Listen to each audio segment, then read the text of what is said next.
But a man who hasn't won the British Grand Prix is young Freddie Spencer from Shreveport, Louisiana. Freddie this year has taken the motorcycle world by storm. With his dedication and his incredible riding, to be in the position that he's in the World Championship at the moment is quite incredible. He's riding for the same very well organised team as he was last year. So what's the big difference for Freddie Spencer between 84 and 85? I'm in a lot better physical shape. Last year what happened at Laguna Seca, when I broke my collarbone, I had some trouble with it healing. And I made sure the most important thing to me in the off-season, Barry, was that if I did have an accident or something, I could get back up and keep going. And so the physical conditioning has really made a difference. And it also, I guess it put a spark under me too, you know, to come back and not only to win the 500 but to win the 250.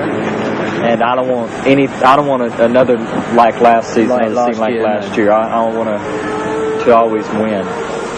And that he certainly has done. He launched his bid in South Africa to win the 250 and 500cc titles way back in March. He made a perfect start in the 250cc event, leading all the way except for the second of the 28 laps, culminating in a 7-second victory over West Germany's Tony Mang.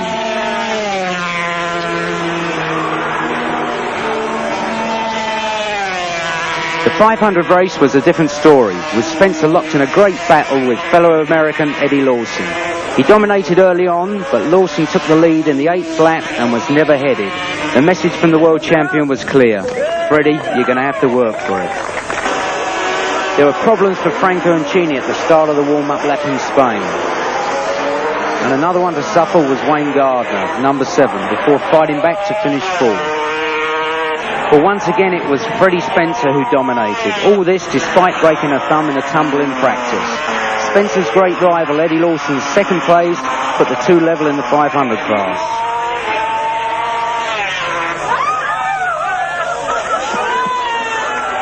Two weeks later at a wet Hockenheim, it was Spencer again who led for the majority of the race.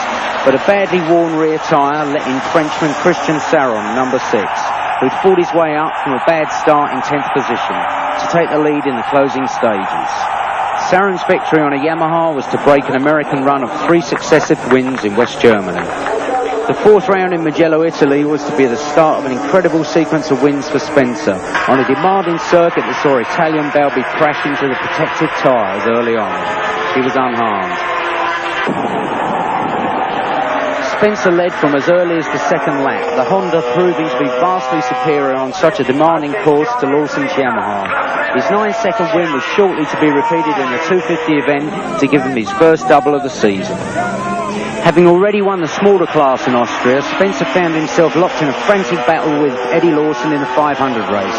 Spencer was holding the world champion when the rain came, and with conditions worsening, the riders, including Lawson, having difficulty maintaining control, the race was eventually stopped. It was a worrying time for Spencer, who knew he would have to work equally hard on the restart, and this time it was Lawson who led to the checkered flag. But when the two times were added together, it was Spencer's race by just 0.03 of a second. He was celebrating again in Yugoslavia, a winner in the 250 race and looking to be the first man ever to win 3 consecutive doubles. But injury after hitting the straw bale in the 500 gave the race to Eddie Lawson. Spencer battled on to finish second.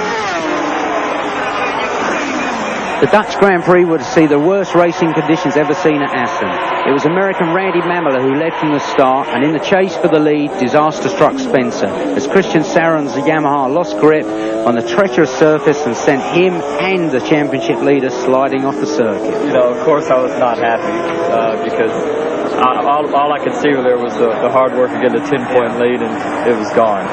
It was a tough thing because it happened, you know, out of my hands. It's a big mistake because I did something I don't like to do at all. I crashed another rider, and that was Spencer. So I was very scared that it would interfere in the World Championship, but Eddie Lawson crashed, so it didn't so much. Well, I got in there a little high, and I was offline, and I front wheel touched the white line, and I'm sure you've been there a few times yourself, so I tried to get it back, and I did. I recovered, but by then it was too late. I was offline. I had to go off into the dirt, and that was it. It was Mamela, having led from the start, who took the checkered flag with Honda teammate Ron Haslam in second place. And Freddie Spencer, well, he had to settle just for the 250. No, I can't. No, I can't ride it. The sidecar event in Holland was to remind us that one slight mistake, one lapse of concentration could have disastrous results.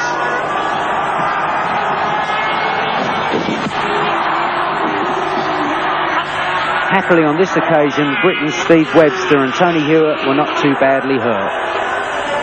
It was Mamela again who led from the very start of the race in Belgium, as seen from this unique camera angle on the American's bike. But the ever-threatening Spencer was lurking, ready to pounce at any moment.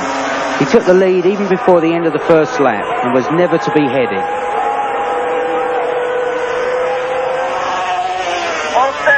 Freddie Spencer. The sight of Eddie Lawson and Christian Saron cruising past Mamela must have depressed him. This was clearly not destined to be his day, but Spencer powered on, never to be troubled. To be chased by Lawson, who finished second, and Saron third. As for Mamela, well, his race came to an abrupt halt after touching the bike of Frenchman Raymond Ross.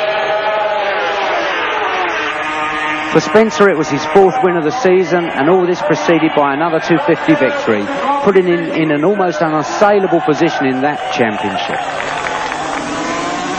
That form was to continue at Le Mans a fortnight later. It was to be a two-man race between the seemingly invincible Spencer and West German Tony Mann. The American's eventual win of 10 seconds means that he pulls 9 points clear to give him the 250 title, probably at Silverstone.